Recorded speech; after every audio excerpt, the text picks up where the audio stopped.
السلام علیکم dear readers, کیسے ہیں آپ لوگ؟ امید کرتی ہوں آپ سب لوگوں کو ویڈیو پسند آئے گی۔ اگر آپ لوگ چینل پر نئے ہیں تو جلدی سے چینل کو سبسکرائب کر لیں۔ ویڈیو کا آغاز کریں گے۔ عشق ہوا داستان محبت کے نمبر 2 پارٹ 2، قلم الفردوس نثار۔ جلدی سے ویڈیو کو لائک کرنے اور کمنٹ سیکشن میں اپنی قیمتی رائے کا اظہار کرنا بالکل نہ بھولیں۔ So let's start the video. بنگلے کو بڑے شاندار طریقے سے سجایا گیا تھا۔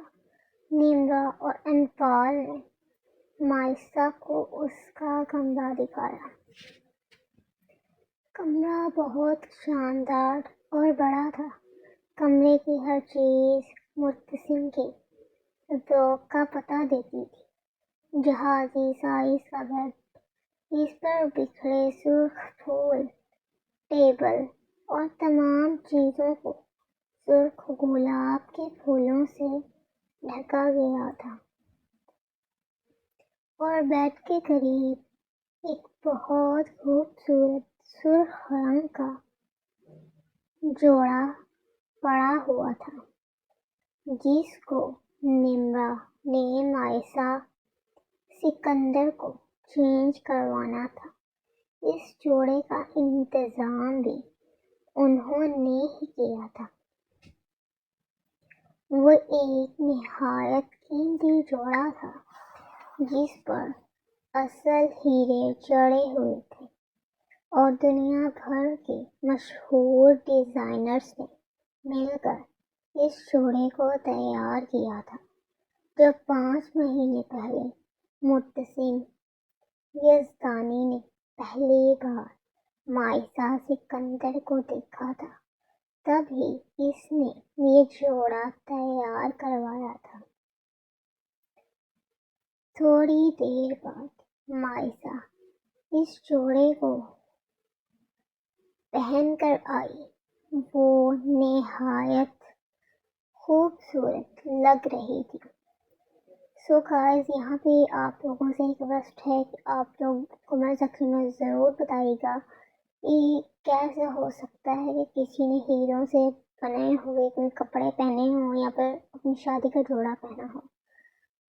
ویسے یہ صرف کتابوں میں اچھا لگ رہا ہے، ریئل لائف میں بھی کہ پاسبل ہو، لیکن پھر بھی آپ لوگ ضرور کمنٹ سیکشن میں بتائیے گا۔ وہ نہایت خوبصورت لگ رہی تھی۔ وہ اتنی حسین تو نہ تھی، بلکہ وہ تو سانولے سے رنگ کی لڑکی تھی، لیکن پھر بھی وہ سرخ جوڑا اس کے حسن 4 چاند لگا رہا تھا۔ نیمرا نے بیوٹیشین کو بلا کر اس کا میک اپ کروایا۔ اب وہ پورے استحقاق سے پھولوں کے درمیان جہازی سائز کے بیڈ پر بیٹھی تھی۔ سرخ رنگ کے اس جوڑے میں وہ نہایت خوبصورت لگ رہی تھی۔ اس کی نیلی آنکھیں، خوبصورت بال اس کے شانوں پہ بکھرے ہوئے تھے۔ اس کی آنکھیں کسی کو بھی پل میں پاگل کر سکتی تھی۔ اس کے سر پر ایک اور دوپٹہ اوڑھا گیا تھا، جس پر مرتسم کی دلہن لکھا ہوا تھا۔ وہ نہایت حسین لگ رہی تھی۔ اس دوپٹے سے نظر آتا اس کا چہرہ کوئی دیکھتا تو شاید ہی وہ پاگل ہو جاتا۔ وہ جان لیوا حد تک خوبصورت اور حسین لگ رہی تھی۔ تھوڑی ہی دیر میں مرتسم کمرے میں آ چکا تھا۔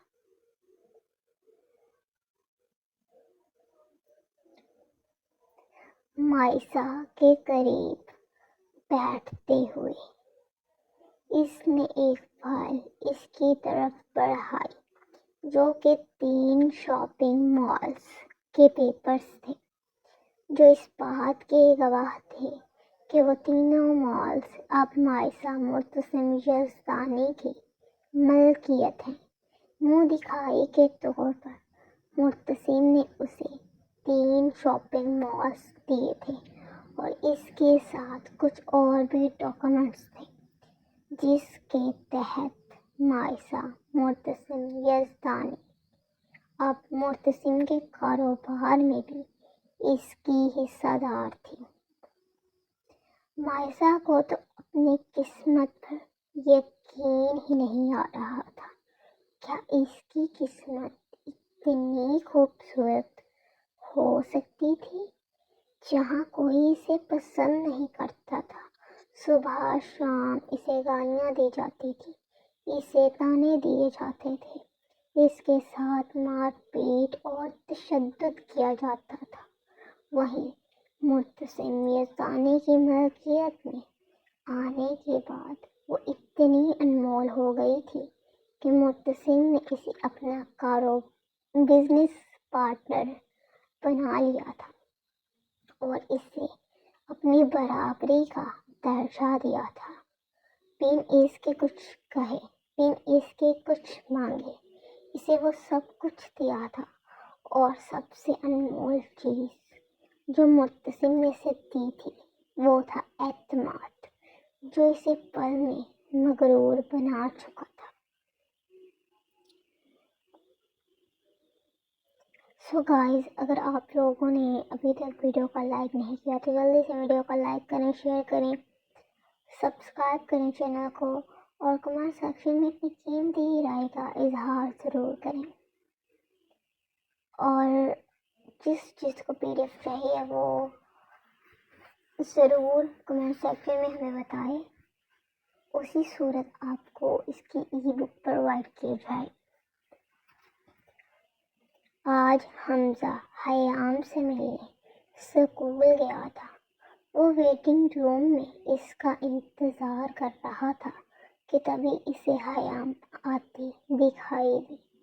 آرنج رنگ کی فراک جس پر مختلف رنگوں سے کڑھائی کی گئی تھی، بالوں کو شانوں پر پھیلائے، دائیں کندھے پر دوپٹہ جمائے، خوبصورت جھیل سی آنکھوں میں کاجل لگائے، وہ بہت حسین اور خوبصورت لگ رہی تھی۔ اس کے اسسٹنٹ اسے ویٹنگ روم میں چھوڑ کر اب جا چکی تھی۔ حمزہ ہمدان ایک کرسی پر براجمان تھا، جبکہ بالکل اس کے سامنے حیام اپنی ویل چیئر پر بیٹھی ہوئی تھی۔ السلام علیکم۔ وعلیکم السلام۔ کیا میں آپ کو جانتی ہوں؟ کیوں ملنے آئے ہیں آپ مجھ سے؟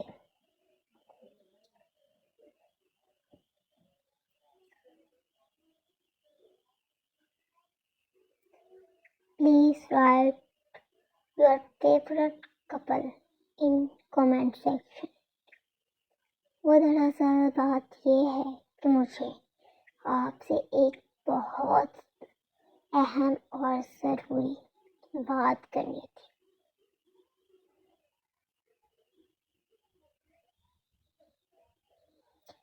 جی بولیے، میں سن رہی ہوں۔ حیام نے ہاتھ کے اشارے سے اسے اجازت دیتے ہوئے کہا۔ جی وہ بات دراصل یہ ہے کہ میں بالکل اکیلا ہوں، اور یقیناً آپ مجھے جانتی ہوں گی، میں ایک بزنس ٹائکون ہوں۔ جی میں جانتی ہوں، لیکن آپ یہ سب مجھے کیوں بتا رہے ہیں؟ ایکچولی میں آپ کو اپنی محرم بنانا چاہتا ہوں، اپنی شریک حیات۔ کیا آپ مجھے اپنا محرم بنانا پسند کریں گی؟ دیکھیے میں سیدھی بات کرتا ہوں، مجھے گھما پھرا کر بات کرنے کی عادت نہیں۔ میں آپ کو پسند کرتا ہوں، لیکن آپ کو یہ چھپ کے دیکھنا، راستہ روکنا، کالز کرنا، یہ ساری چیزیں مجھے پسند نہیں۔ میں آپ کو عزت اور مان کے ساتھ اپنی زندگی میں شامل کرنا چاہتا ہوں، آپ کا محرم بننا چاہتا ہوں، آپ کے ساتھ ایک پاکیزہ رشتہ بنانا چاہتا ہوں۔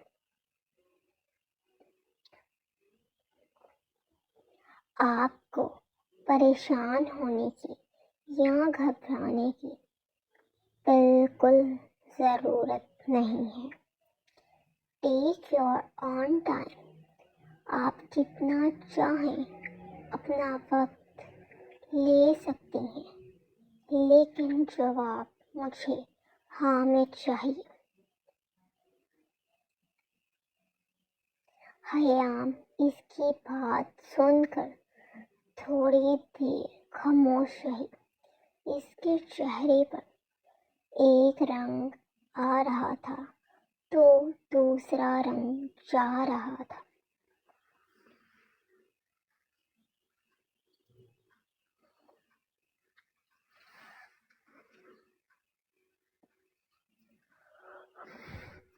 لیکن چونکہ حمزہ نظریں جھکائے بیٹھا تھا اس لیے وہ یہ نہیں دیکھ سکا.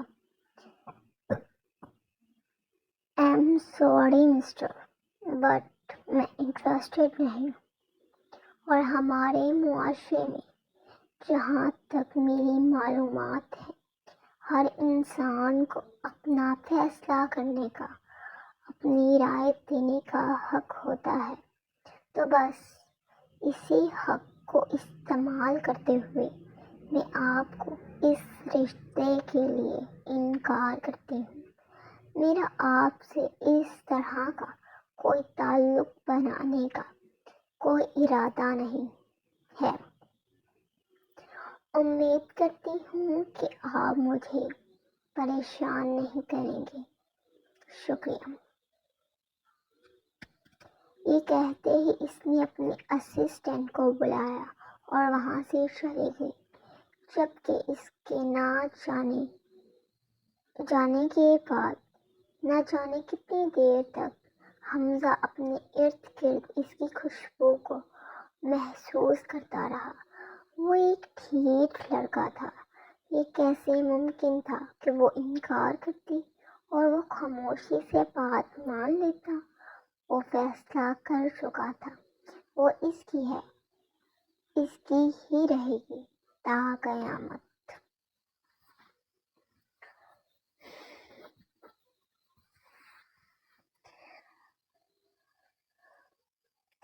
یقیناً ابھی تک آپ لوگوں نے چینل کو سبسکرائب نہیں کیا تو جلدی سے چینل کو سبسکرائب کر لیں. مرتسم اور مائسہ گھومنے کے لیے ترکی گئے تھے. اس کے بعد وہ مختلف جگہوں پر جانے والے تھے جس میں افغانستان، رشیا اور آئس لینڈ شامل تھے. مرتسم کو تو اب تک یقین نہیں آ رہا تھا کہ وہ اپنی محبت کو حاصل کر چکا ہے. اس کے بعد وہ تمام دوست مل کر گھومنے جانے والے تھے. مائسہ بہت خوش تھی اور وہ روز اپنے رب کا شکر ادا کرتی تھی جس نے اسے مرتسم جیسا ہم سفر دیا جو اس کی عزت کرتا تھا، اس کا خیال رکھتا تھا. ان چند ہی دنوں میں مائسہ کو بھی مرتسم سے محبت ہو گئی تھی اور اس کی وجہ تھی وہ عزت جو مرتسم اسے دیتا تھا. وہ چاہت جو مرتسم کے دل میں اس کے لیے تھی، وہ محبت، وہ امان، وہ اعتبار جو مرتسم نے اسے دیا تھا. وہ دونوں اپنی زندگی میں خوش تھے، یہ جانے بغیر کہ کوئی طوفان ان سے سب کچھ اجاڑنے کے لیے تیار بیٹھا ہے. So they end the episode.